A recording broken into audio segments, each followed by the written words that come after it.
allemaal, leuk dat je er bent. Ik ga vandaag laten zien hoe ik een boekje ga maken.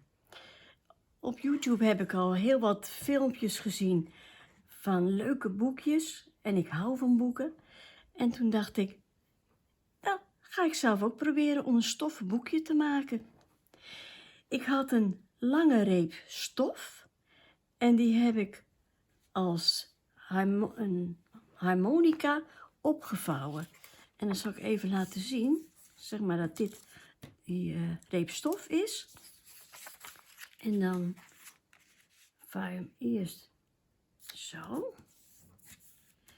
En dan draai je hem om. En dan vouw je hem weer zo. En dan draai je hem om. En dan vouw je weer zo.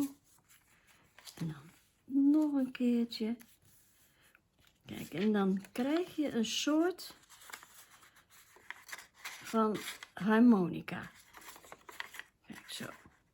Kijk, en nu zie je vouwen die hoog zitten en vouwen die laag zitten. En dat had ik dus bij mijn stof ook.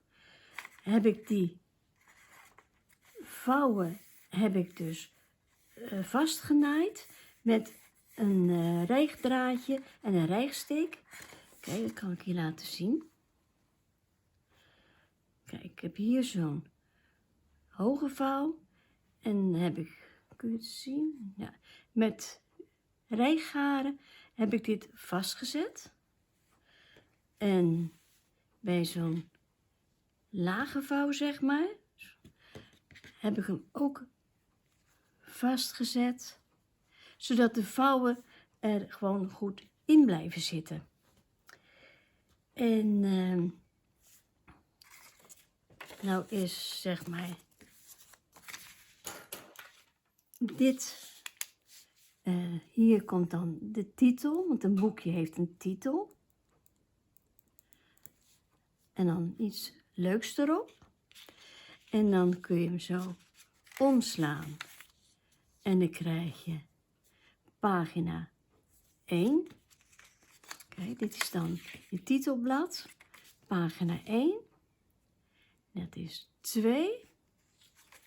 En dat is dan 3. En dit is dan 4. Kijk, dan ziet het er zo uit.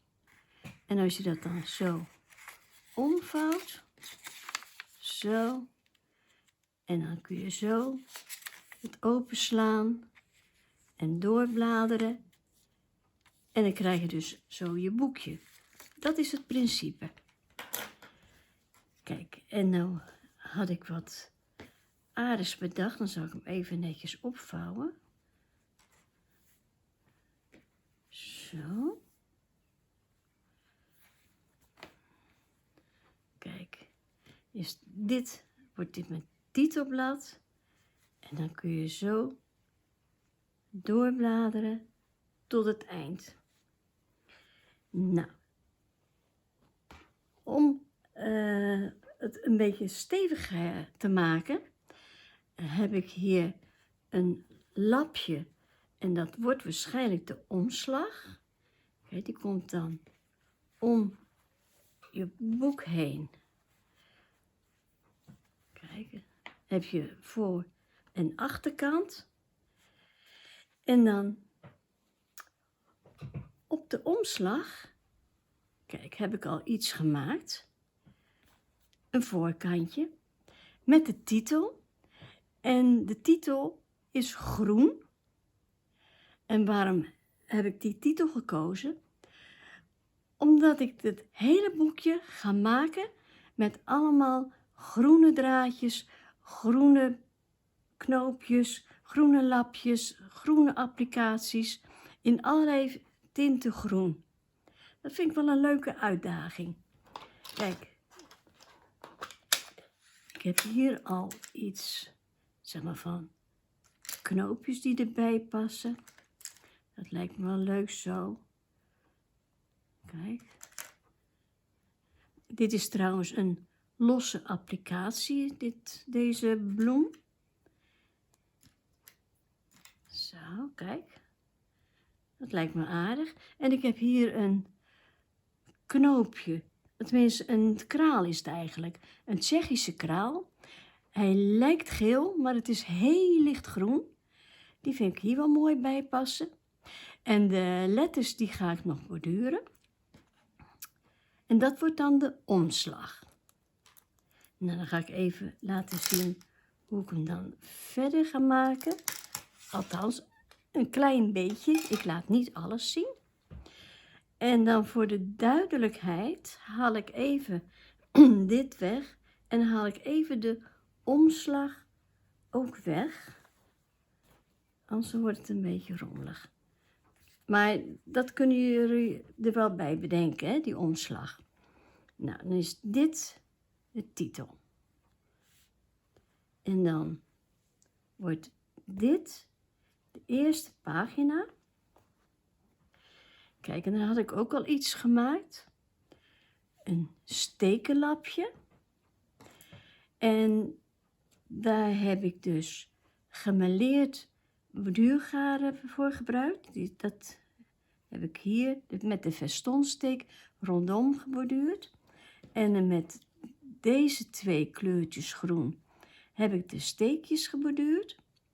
En hier heb ik de het jaar geborduurd. Want ik vind het wel prettig om te onthouden wanneer ik iets gemaakt heb. Kijk, en dan gaat het dan zo, als het allebei helemaal af is, dan maak ik het vast aan de lange lap. En dan zie je aan de achterkant, krijg je natuurlijk die aanhechtingen en die afhechtingen. Maar dan ga ik dat zo dubbel vouwen.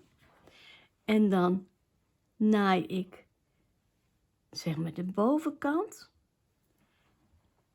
En de onderkant, die naai ik dan dicht.